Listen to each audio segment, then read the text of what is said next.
Hey, this is Anney. And Samantha. And welcome to Stuff I've Never Told You, production of iHeartRadio.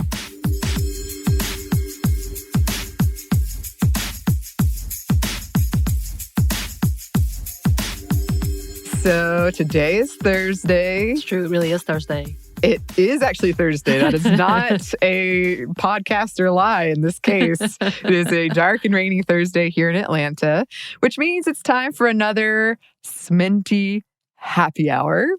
And so we're going to, in this series, as we said, we're going to sit and try to relax and drink whatever that may be for you. That's something that calms you. Or maybe you just like to sit and sort of take a moment for yourself and have this hopefully calming, fun time with us. So yeah, please join in. I am drinking a whiskey soda because my co-host over on Savor, she convinced me to get a Soda Stream, not a sponsor, but she convinced me to get a Soda Stream. So I've been experimenting with a bunch of drinks with that. And I'm drinking it out of my very nerdy Star Wars cup, which my mom found for me. And she just finds like random Star Wars stuff and gives it to me all the time. It's the best. I love that. Well, let me go ahead and open mine. Y'all ready? Mm-hmm. Oh, yeah. Oh, yeah. I love that sound. I do too. I think it's one of the best sounds. But I just opened the Blue Moon Light Sky. Also not a sponsor. None of these are sponsors. No it's sponsors. Just what we have in our refrigerator. I was trying to keep it light. And I love a good tangerine peel, citrusy wheat beer. Yeah. I'm actually shoving a slice of orange in mine. Mm-hmm. Actually, it's blood orange. Classy. Yeah. I don't have that as a sound effect. Oh, too bad. I'm not sure people want to hear the mushing of an orange into a can. I'm not sure. That's the thing. But yeah, so I wanted to be a little more refreshing and light today. Yeah, see, I chose the whiskey because of the topic. Yes. That I'm kicking off my version of happy hour with a slightly unhappy hour. I think it'll be enjoyable. I think people will be able to really relate to this. But in these segments, while we are highlighting women in the beverage industry, and some of them we're just going to have conversations while we're relaxing with whatever drink. And for mine, a lot of it will be nerd themed, as is not a surprise to anyone. And I'm still workshopping names for it. I really like Annie's Nerd Corner. That was great to me. Annie's Nerd Corner sounds like a piece in a PBS like variety show, you know? Like, and now it's time for Annie's Nerd Corner. And the camera pivots and I'm like there and the lights are too bright and there's all these books around me and I got way too big of glasses on. Like the glasses I'm wearing today. I like your glasses. Well, I meant to bring mine. I used to wear glasses. Yeah. And I thought they looked really good on me, but I was probably way off. So, yes, as we're winding down the week, we're having this happy hour / unhappy hour. I did want to talk about something that's been on my mind lately. And I know Samantha and we've talked about it before. And it's this whole dead inside idea. Mm-hmm. And especially how it applies to women, because that's sort of our thing here. Because lately, I mean, it's almost a joke and empty to say, but it's just been rough. It's been tough times for pretty much everybody. And there's this running joke among my friends that I am dead inside because of the way I handle things. And it's never anything that I'm like hurt by generally, but it's just, it's something that I think about. And it's weird because, Samantha, I feel things like really strongly. It's like intense. I was going to say, I have never put that as a descriptor for you of being unemotional or being dead inside, because you have passions upon passions and you have strong opinions on things. The things that you don't have an opinion on is definitely a blank space. And it is the opposite of what like for some people, let's say, I know a little about a lot. You know a lot about little. Like that's kind of that in the like your world is very specific and it's beautiful. And not a little, because you know a lot in general, but that's what I mean. Like you focus in and then you hone in and you know everything about it. And that's where I'm like, I'll dabble in something. Okay, that's enough. And I'll move on. Yeah. But I may not be an expert on it. So it's interesting for sure. Yeah. I mean, certainly that's how people engage in things. Like there's just a level of some people like things on a more superficial, like I like this and that's good enough. And then other people like me are like, I like this, and now I must know all there is to know, and all the fan fiction I must write about the things that will never happen, but I want to see happen. Oh. I mean, it's gotten to the point that on specific topics, I'll be like, you are limited. You cannot write more than this. She has put a limit on me, listeners.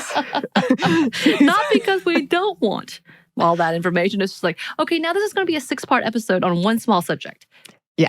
We gotta pull it back. Yeah, I mean, and that's entirely fair. And that's one thing as someone who does like really, really enjoy things perhaps to a level that most people, I won't say most people, but is a bit more than a lot of people. Sometimes I have a hard time differentiating between what is actually interesting and relevant.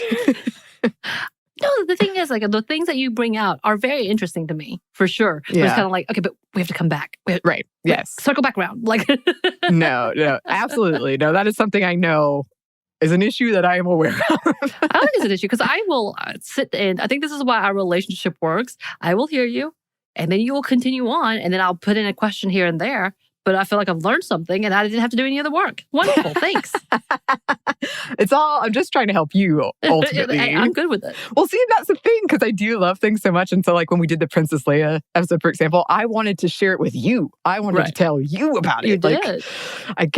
So that's kind of this juxtaposition of I have that and I have these strong emotional things. And I personally wouldn't describe myself as dead inside. But there is, like, when I encounter situations that are intense, especially in real world, because I'll say I'll watch like a TV show and I'll cry and cry and cry. But like in the real world, if something sad happens, I'm very stoic often.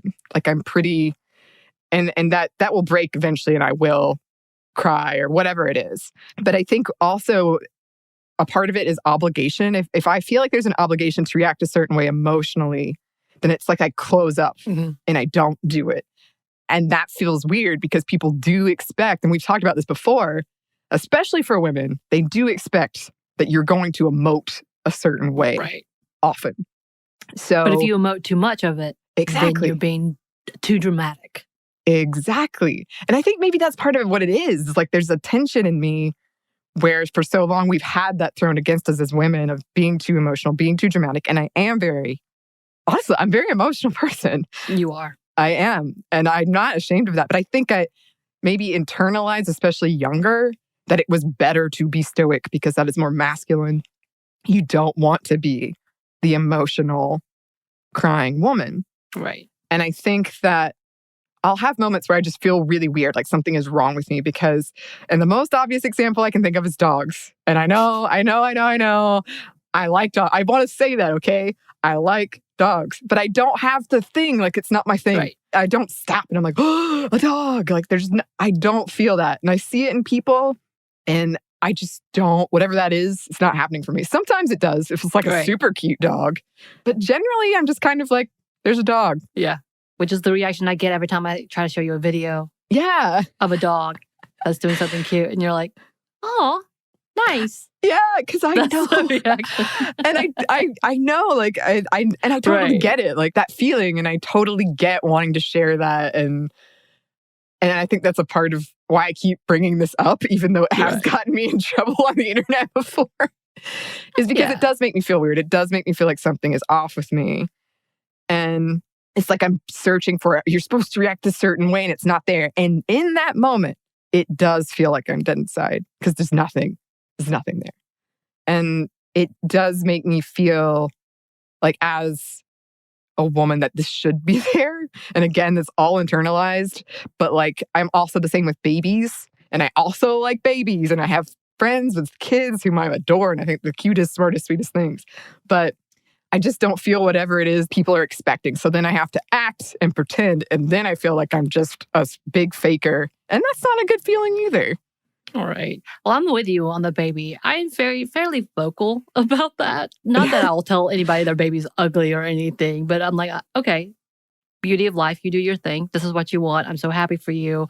But for me, it's kind of like, I've never wanted, like, really wanted a child. Like I thought I did because that's what we're supposed to want coming into our womanhood. Our womanhood is to give birth and put our hips to use. You know what I mean? And I definitely would say I had birthing hips, according to many mamas or grandmamas who have told me so. But yeah, I don't react that way either. I have to do a lot of acting to be like, oh, this is so great.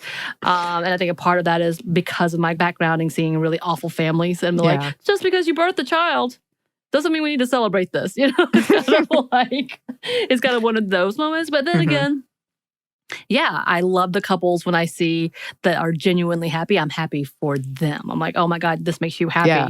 That's beautiful. Outside of that, they don't make me tear up. I don't necessarily, I'm not pushing. Like I'm definitely pushing the age that it's getting too late. Sure. Technically, biologically. And I'm okay with that. Yeah. You know, and I think but yeah, I'm with you. I feel like I'm supposed to be these things. My mother made me feel like I was losing a piece of myself when I said I was okay with not having children and being told repeatedly, you're going to die alone. So, you know, there's that. Yeah, there is that. There is that. And, you know, even admitting this out loud is kind of scary to me, to be honest, because I want to be really clear on this. It's not like if you show me a baby and to a lesser extent a dog, especially if I know you and I care about you, it's not like I'm like not feeling anything. And when I say acting, it's just that I feel like I have to act way over the top, you know? Like it has to be huge. The reaction has to be huge. And, you know, this is a huge deal and it deserves to be. But in that space of like me just being like, oh, the kid is so cute and feeling this like quiet sentiment of being moved and happy and like your heart is really full, people can't see that. Right. So you have to like act it. I have that way about gifts. Oh, yeah?